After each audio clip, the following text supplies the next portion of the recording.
Channel में आपका स्वागत है। मैं हूं मनोरंजन भारती और आप देख रहे हैं चुनावी चर्चा।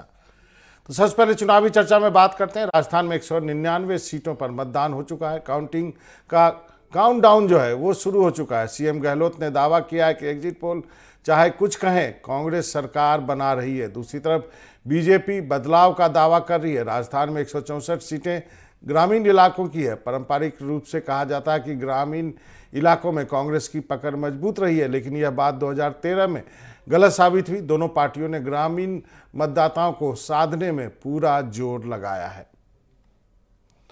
साल 2018 में विधानसभा चुनाव में कांग्रेस को 38% जो है ग्रामीण वोटरों ने वोट दिया, जबकि बीजेपी को 40% ग्रामीण वोटरों ने वोट दिया। बीएसपी को 4% और अन्य को 18% वोट जो है पड़े ग्रामीण इलाकों के।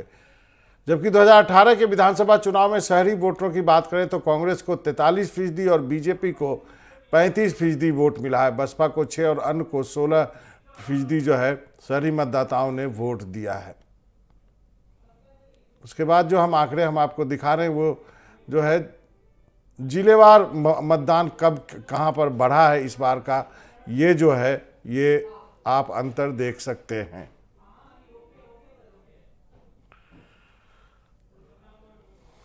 हर्षा हमारे साथ जुड़ चुकी हैं, हमारी रेसिडेंट एडिटर। हर्षा, आपसे जानना चाहेंगे, ये ग्रामीण वोटर जो है वो काफ़ी महत्वपूर्ण है। कई बार उन्होंने कांग्रेस का साथ दिया, कई बार बीजेपी का साथ दिया। इस बार क्या स्थिति बन रही है?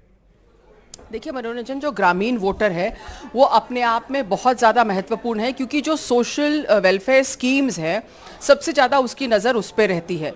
दूसरी जो फार्मर है वो लिहाजा ग्रामीण बेल्ट में रहता है, तो जो फार्मर सेंट्रिक जो स्कीम्स हैं उसकी कैसी डिलीवरी हुई है, अगर उस वोटर को लुभाने की कोशिश की गई है तो उन पर क्या इम्पैक्ट पड़ेगा, ये सारा कुछ उन पर केंद्रित रहता है। दूसरी बात, हमने देखा है कि पिछली बार जो ग्रामीण वोटर है, यानी कि जो फार्मर वोट बैंक है या जो महिलाएं हैं वहाँ से, उन्होंने काफ़ी बड़ी मात्रा में कांग्रेस को वोट दिया था। अब इस बार क्या रहेगा, वो लिटमस टेस्ट रहेगा एक तरह से कि अशोक गहलोत की जो सोशल वेलफेयर स्कीम्स हैं उनका कितना इम्पैक्ट आया है। क्योंकि रूरल वोटर ने जो पिछली बार अगर गहलोत सरकार को सपोर्ट किया है और इस बार अगर नहीं किया है तो कहीं ना कहीं वो एक रेफरेंडम होगा उनकी सोशल वेलफेयर स्कीम्स और उसके इम्पैक्ट पे। जी, इस बार यदि वोटिंग पैटर्न को देखें हर्षा, तो पिछले बार जब चुनाव हुए थे उससे महज 0.29% ही बढ़ा है। लोग उम्मीद कर रहे थे कि आप यदि मौजूदा सरकार के खिलाफ में आपको गुस्सा है तो आप बड़ी संख्या में बाहर निकलेंगे और फिर सरकार को दिक्कत होगी, लेकिन वो आंकड़े जो है राजस्थान से नहीं आए। इसको आप कैसे इंटरप्रेट करती हैं? देखिए, इस बार जो है जो भी 60 मतलब 70% की अगर ज़्यादा वोटिंग होती है तो कई जो विशेषज्ञ हैं वो इसको इस तरह से भी इंटरप्रेट करते हैं कि ये वोट फॉर चेंज है। और अगर बड़ी मात्रा में अच्छी वोटिंग होती है तो उसको वोट फॉर चेंज माना जाता है। कांग्रेस इसको इंटरप्रेट इस तरह से कर रही है। कांग्रेस कह रही है कि सोशल वेलफेयर स्कीम्स के लिए वोट डाला गया है। बीजेपी कह रही है कि वोट फॉर चेंज है। आपने 0.29 का फिगर दिया है, तो आप समझ सकते हैं मनोरंजन की पिछली बार भी वोट शेयर का अंतर भी बहुत कम था, 0.59% था या 53% था, मेरे को एग्जैक्ट आंकड़ा मिस हो रहा है। तो थोड़ा सा भी अगर वोटिंग इधर या उधर खिसक जाता है, राजस्थान में बहुत बड़े स्विंग की जरूरत नहीं है सरकार बदलने के लिए।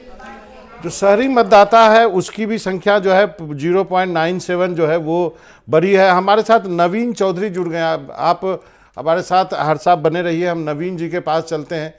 नवीन जी, आप कैसे देखते हैं, यदि वोटिंग परसेंट में हम देखें तो 0.29% ही वोटिंग परसेंट बढ़ी है, शहरी मतदाता थोड़ा सा अधिक बढ़ा है, 1% से थोड़ा सा कम है। ये क्या इम्पैक्ट डाल सकता है? जो हर्षा ने कहा उससे मैं काफी एग्री करता हूं कि वोटिंग जब भी बढ़ती है यह माना जाता है कि सरकार चेंज हो रही है। हालांकि ये परसेंटेज बहुत बड़ा नहीं है, लेकिन इस पर आप देखें बहुत सारे इंटरेस्टिंग फैक्टर्स हैं। आपने ग्रामीण वोटर्स की बात की, ग्रामीण वोटर को फायदा मिला है। और अगर कांग्रेस से आप बात करें तो कांग्रेस का जो सबसे बड़ा कॉन्फिडेंस है वो यही है कि ग्रामीण वोटर उनके पक्ष में वोट देंगे, लेकिन अर्बन वोटर भी कम नहीं है। सारी जो वेलफेयर स्कीम्स की हमने बात की, इसमें चिरंजीवी निश्चित तौर पर एक बहुत सक्सेसफुल मॉडल है। किसानों वाले मसले में आप देखें तो डिलीवरी के कई जगह पे नेगेटिव इम्पैक्ट भी हुआ है। इलेक्ट्रिसिटी का मुश्किल से 1.5-2 साल पहले की घटनाएं हैं, ये करीब 10 घटनाएं हैं किसानों की मृत्यु की, जहां रात को इलेक्ट्रिसिटी की सप्लाई ठंड में होती थी और किसानों की मृत्यु हो गई। तो किसानों का एक वर्ग नाराज भी है, हालांकि कुछ को कर्जा माफी भी मिली है। तो ये एक मिक्स फीडबैक यहाँ पर हमें दिखता है। लेकिन मिडिल क्लास के लिए जो महंगाई है उसको बहुत फर्क नहीं पड़ा। उसको ना तो बहुत ज्यादा हेल्थ स्कीम का बेनिफिट मिला है, ना सरकार की किसी और स्कीम का फर्क मिला है। तो वो जो सेगमेंट है वो अभी साथ में नहीं। दूसरा जो है, हम एक बार गांव और शहर को छोड़ दें। इस पूरे के पूरे कैंपेन के पीरियड में जो चीज दब गई वो थी युवाओं का गुस्सा। नौकरी को लेके जो बेरोजगारों का इशू था, पेपर लीक का इशू था, उसको बीजेपी भी उठा नहीं पाई। और कांग्रेस ने महंगाई राहत कैंप के बाद से जिस तरह से पूरे कैंपेन्स को रन किया, ये सारा का सारा उसके अंदर चला गया और वो मुद्दा दब गया। पर अगर आप युवाओं से बात करें तो वो नाराजगी नजर आती है। वो नाराजगी किस तरीके से कन्वर्ट हुई है, ये देखने वाली बात होगी। दूसरा, मनोरंजन में एक डेटा आपको शेयर करना चाहता हूं 2008 वर्सेस 18 का। 2008 में जब बीजेपी चुनाव हारी थी तो उनकी 78 सीट थी। 18 में जो है उनकी 73 सीट है। अब इसमें अगर संभाग वाइज हम इसको डिवाइड करें तो बीजेपी के हर संभाग में हारने की सिचुएशन में सिमिलर सीट आती है। और भरतपुर संभाग, जहां पर कि करौली, सवाई माधोपुर, भरतपुर और एक डिस्ट्रिक्ट और है, उसकी 19 सीटें हैं। तो बीजेपी वहां पर हारने की सिचुएशन में भी 10 सीट कम से कम लेती थी। इस बार सिर्फ 1 सीट आई है। और इसका इंपैक्ट ये था क्योंकि मीणा और गुर्जर वोट जो है वहां से सचिन पायलट की वजह से शिफ्ट हुए थे। सेम जो है जयपुर संभाग की बात करिए, जयपुर में 50 सीटें हैं। बीजेपी जब बुरा परफॉर्मेंस करती है तो भी जयपुर संभाग में 20 सीटें, 19 सीटें लेके आती है हारने पर। इस बार वो भी 9 सीटें थी। तो यहां पर भी आप देखें, जो जयपुर संभाग में बहुत सारे एरिया ऐसे हैं जहां गुर्जर वोटर थे। तो इस बार गुर्जर वोटर जो है, पिछली बार भी बहुत महत्वपूर्ण फैक्टर था, इस बार भी है। क्योंकि गुर्जर वोटर का एक बहुत बड़ा सेगमेंट ये मानता है कि अगर कांग्रेस जीती तो ये सब वेलफेयर स्कीम से इतर हम बात अब कर रहे हैं गणित की, जहां पर उनको लगता है कि अगर कांग्रेस जीती तो अशोक गहलोत वापस मुख्यमंत्री बन जाएंगे और सचिन पायलट का चांस चला जाएगा। तो एक बहुत बड़ा वर्ग सिर्फ अशोक गहलोत के खिलाफ गुजरों का वोट दे रहा है, जबकि गांव का एक बहुत बड़ा वर्ग अशोक गहलोत को वोट दे रहा है। तो यहां पर अभी इंटरेस्टिंग होगा कि बीजेपी अगर भरतपुर और जयपुर संभाग में साफ होने के बावजूद 73 सीट पर थी और उस समय अगर उन्होंने पिछड़ा परफॉर्मेंस अचीव किया होता तो 2018 में वो 93 पर होते। तो अगर इस सारे नंबर को आप हिस्टोरिकली पिछले 25 साल के नंबर को एरिया वाइज देखें तो बीजेपी के लिए यहाँ पर एक बड़ा स्ट्रेंथ नजर आता है। और गुर्जर वोटर और युवा, ये दो उनके प्लस पॉइंट में नजर आते हैं। जरूर। हमारे पास एक आज की जो है बाइट है अशोक गहलोत साहब की, वो हम सुनवाना चाहते हैं अपने दर्शकों को कि जब अशोक गहलोत से पूछा गया तो उन्होंने क्या कहा एग्जिट पोल को लेकर के। ये पहले सुनते हैं, फिर हम आप दोनों के पास आएंगे। एग्जिट पोल कुछ भी आओ, देखिए एग्जिट पोल कुछ भी आए, सरकार कांग्रेस की बनेगी राजस्थान के अंदर। 5 राज्यों में बीजेपी कहीं नहीं आ रही है। 5 राज्यों में मुझे लगता है बीजेपी कहीं जीत नहीं रही है, नंबर 1।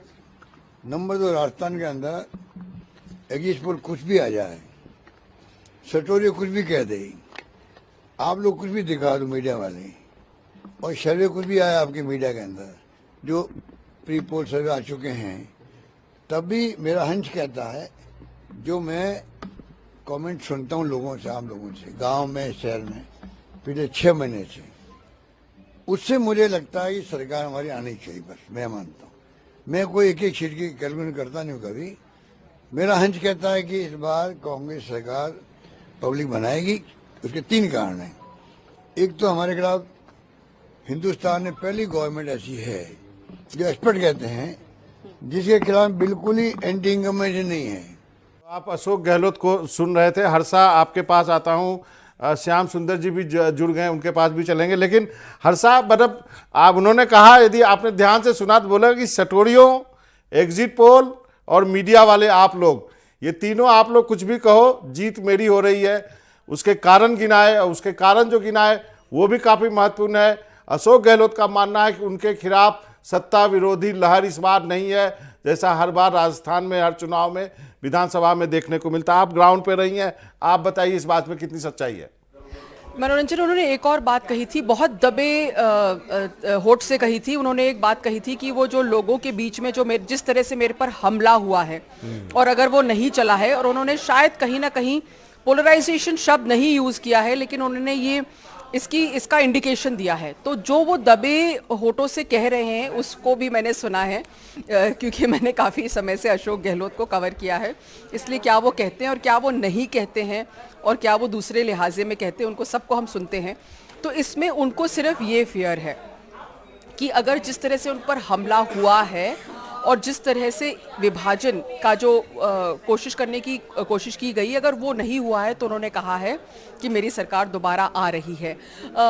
जाहिर है मनोरंजन मुख्यमंत्री हैं, उन्होंने टीम को लीड की है, वो कॉन्फिडेंस से कहेंगे, वो कहेंगे ही कि, और उन्होंने ये नहीं कहा कि हम बहुमत में आ रहे हैं, उन्होंने ये भी कहा कि चाहे कुछ भी रिजल्ट आ जाए सरकार कांग्रेस की बन रही है। इसका मतलब है कि अगर वो 100 को भी नहीं क्रॉस करेंगे तो अशोक गहलोत के जो स्पिन मास्टर्स हैं, जो उनका कैंपेन चला रहे हैं, उनको ये कॉन्फिडेंस है कि जिस तरह से उन्होंने स्ट्रेटेजिकली इंडिपेंडेंट्स को भी खड़ा किया है, अगर कोई भी पार्टी 100 नहीं क्रॉस करती है तो कांग्रेस को इसलिए कॉन्फिडेंस है वो सरकार बना पाएंगे। श्याम सुंदर जी, ये जो जादूगर साहब जो हैं वो अभी भी कह रहे हैं कि सरकार उन्हीं की बनेगी। हर्षा ने बात पकड़ ली है कि उन्होंने बहुमत की बात नहीं कही, लेकिन फिर भी कहा कि सरकार मेरी ही बनेगी। आपकी इस पे क्या टिप्पणी है? अनम्यूट कर लीजिए श्याम सुंदर जी, अनम्यूट करें। हाँ देखिए मनोज जी, अगर मुख्यमंत्री नहीं कहेंगे कि मेरी सरकार आ रही तो कहेगा कौन? लेकिन साथ साथ उन्होंने कहा मेरी सरकार के खिलाफ विरोधी लहर नहीं थी, लेकिन जब ये कहते थे बार बार वो कि मेरे विधायकों के खिलाफ स्थिति ठीक नहीं है, चुनाव मुख्यमंत्री जी ने नहीं लड़ा है, विधायकों ने चुनाव लड़ा है, तो ऐसी स्थिति में जब मुख्यमंत्री तेरी खैर नहीं और विधायकों की वो नहीं, जिस तरह की बातें आ रही थी कि मुख्यमंत्री की तो स्थिति ठीक थी लेकिन विधायकों की स्थिति ठीक नहीं थी, चुनाव तो विधायक लड़ने चले गए, तो आप बार बार कह रहे हैं कि मेरी सत्ता आने वाली है और बार बार जो आरोप लगाते हो कि 2 गुजराती आए थे, मुझे ललकारते थे और मेरे खिलाफ जो कोई आंदोलन और जिस प्रकार का माहौल खराब करने का प्रयास किया, लेकिन ये भूल जाते हैं कि उनके टिकट वितरण करने के लिए भी गुजराती आया था। मधुसूदन मिस्त्री कौन था? इस तरह से वो बार बार कहते हैं मैं उनके राज्यों में जाता हूं तो मुझे मारवाड़ी कह करके कहते हैं कि मुझे हराने के लिए आए, तो मैं भी यहाँ कह रहा हूँ मैं बैठा हूं, मैं कैसे हारूंगा? तो देखिएगा जिस तरह की स्थितियां है, निश्चित तौर पर जो अधिक मतदान हुआ है, बार बार पेटेंट आता है कि देखिए कि पिछले चुनावों में अगर देखा जाए तो एक बार कांग्रेस एक बार बीजेपी, इस तरह की वातावरण बना है। अब वो आरोप हम पे लगा रहे हैं, मीडिया पे लगा रहे हैं या सटोरियों पे लगा रहे हैं। भाई आप अगर दोनों मिलकर के गले से गले मिलकर के पूरी राजस्थान सब जगह जाते तो आज दावा दोनों साथ करते, तो मुझे लगता है कि सत्ता आ रही थी, लेकिन दोनों दावे नहीं कर रहे हैं। अभी सचिन पायलट चुप्पी साधे हुए हैं और मुख्यमंत्री जी तो बार बार कह रहे हैं कि मैं सत्ता में आ रहा हूँ, वो जो चुनाव में भी जा रहे हैं तो जगह जगह कह रहे हैं कि हम 5 जगह जीतेंगे। देखिए 5 जगह अगर जीत रहे हैं तो फिर अलग बात है, फिर तो वो एक भी जगह नहीं हार रहे हैं। तो ऐसा तो नहीं होना चाहिए कि बीजेपी सब जगह हारेगी और यही जीतेंगे सब जगह, फिर तो 2024 में तो प्रधानमंत्री का भाग्य खुल सकता है, इनका खुद का भी। जिस तरह से बातें होती है कि आप तो दिल्ली में जाकर के बड़े पद पर गए नहीं, राष्ट्रीय अध्यक्ष बनाने वाले थे, लेकिन जो चुनाव में महिलाओं ने बढ़ चढ़ के हिस्सा लिया है और जिस प्रकार से युवाओं को जनसभाओं में प्रधानमंत्री जी ने कहा था कि मेरा एक व्यक्तिगत काम जरूर करना और कहना अपने घर वालों को जाकर के मोदी आया था और राम राम कह के गया, मुझे आशीर्वाद मिला। ये सब चीजें हैं, परिस्थितियां बड़ी विकट है राजस्थान में। अब जैसे वो कह रहे हैं कि हमारी सरकार तो आ रही है, तो किस आधार पर आ रही है मुझे नहीं पता। वो ये नहीं बता पा रहे कि हमने चुनाव किस आधार पर लड़ा। अगर विधायकों के 50% से ज्यादा टिकट काटे गए होते तो निश्चित रूप से आ जाती है, और 65% मंत्री हारते हैं हमारे यहाँ। तो इनके देखिएगा 26 मंत्री खड़े हुए हैं, अगर 65% मंत्री हारेंगे तो 6 मंत्री जीतेंगे, बाकी तो हारेंगे। तो हारने का स्थिति ज्यादा है और जीतने की स्थिति कम है। ठीक है, तो हम अभी देखिए 3 तारीख को आ जाएगा और एग्जिट पोल तो अभी 5:30 बजे आएगा, अभी आ जाएगा थोड़ी देर में। हम एक श्याम सुंदर जी, हर्षा चौधरी साहब, हम एक छोटा सा ब्रेक लेते हैं, उसके बाद हम चर्चा की एक और आंकड़ा जो है उस पर बात कर लेते हैं। जो शहरी क्षेत्र में जो पोलिंग हुई है वो 71.23% है और ग्रामीण क्षेत्र में है 75.67। ये जो 4.5% का जो डिफरेंस है वो क्या कहता है? ग्रामीण क्षेत्रों में एक तो स्कीम्स का मुद्दा हमें दिखता है, लेकिन ग्रामीण क्षेत्रों में एक बहुत महत्वपूर्ण मुद्दा निकला है कई सर्वेज में और कई जगह पे ये दिखेगा कि महिलाओं में नाराजगी बहुत ज्यादा है। सेफ्टी और सिक्योरिटी का जो मुद्दा है वो जितना भाजपा नहीं उठा पाई उससे ज्यादा बड़ा है। और ये कंसर्न जो है इस बार बहुत ज्यादा स्ट्रांग निकल के आया है, जितने भी सर्वेज हम लोगों ने किए थे। और दलित महिलाओं के अंदर ये सर्वे बहुत ज्यादा स्ट्रांग तरीके से दिखता है। तो मुझे लग रहा है कि ये महिलाओं की नाराजगी, आप देखें महिलाओं के वोट भी ज्यादा पड़े हैं पुरुषों के मुकाबले। तो मैं समझता हूँ कि ये जो सारा डिफरेंस आ रहा है ग्रामीण वाला, हालांकि 3 दिसंबर को ही हम लोग सही कर पाएंगे, ये सब कयास है, पर मुझे लग रहा है कि ये अभी भी जो है कहीं ना कहीं एंटी इनकम्बेंसी ही ज्यादा है। महिला वोटरों की वजह से मैं इसको विशेष रूप से मान रहा हूँ।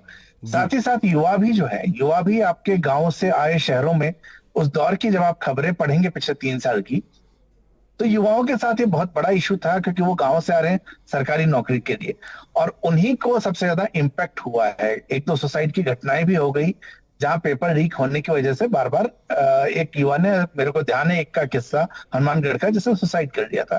तो वो नाराजगी भी मुझे लगता है ग्रामीण क्षेत्र से निकल के आई है। लेकिन फिर एक सेम टाइम कांग्रेस का दावा ये है कि उनकी जो स्कीम्स है उसका भी लाभ हो सकता है। जरूर। लेकिन फिर स्कीम तो वसुंधरा जी ने भी दी थी। तो श्याम सुंदर जी, यहाँ पे आपको लाना चाहूँगा। तो क्या हम माने कि जो राजस्थान के वोटरों की मानसिकता है कि अब अभी जो है कि हर बार हमको 5 साल बाद सरकार बदल देना है, क्या इसी मानसिकता से हर साल 5 साल बाद वोट करने आते हैं राजस्थान के वोटर? वरुण जी, अब तक का परंपरा तो ये रही है।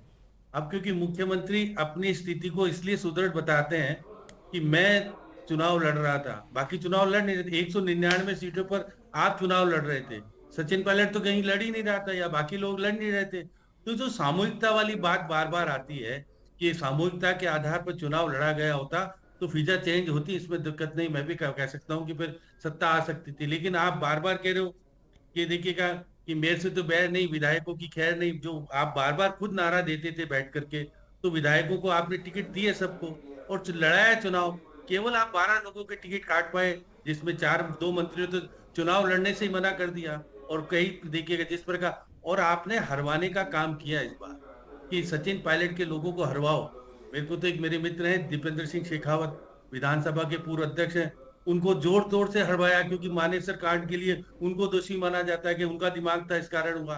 तो जिस तरह से सैनी वोट, अगर आप कह रहे हो कि मेरे बिना नहीं मिलने चाहिए, तो फिर स्थितियां कैसे, किस आधार पर कह सकते हो? पूर्वी राजस्थान में आप कह रहे थे कि हम मिलकर के जाएंगे चुनाव लड़ने के लिए, कहीं गए, नजर आए नहीं आप। नहीं, तो मेरा वही सवाल, मेरा सवाल वही बनता है नवीन जी, मेरा सवाल यही बनता है कि यदि आप इतने मजे हुए नेता हैं तो आप लास्ट मिनट में ऐसी गलती कैसे कर सकते हैं? आप दोनों साथ क्यों नहीं जा सकते हैं?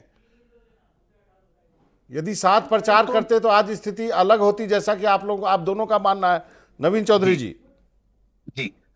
सचिन पायलट के नाम पर पिछली बार वोट पड़े थे, इसमें कोई संशय नहीं है। पिछली बार की जीत का पूरा सेहरा सचिन पायलट का है।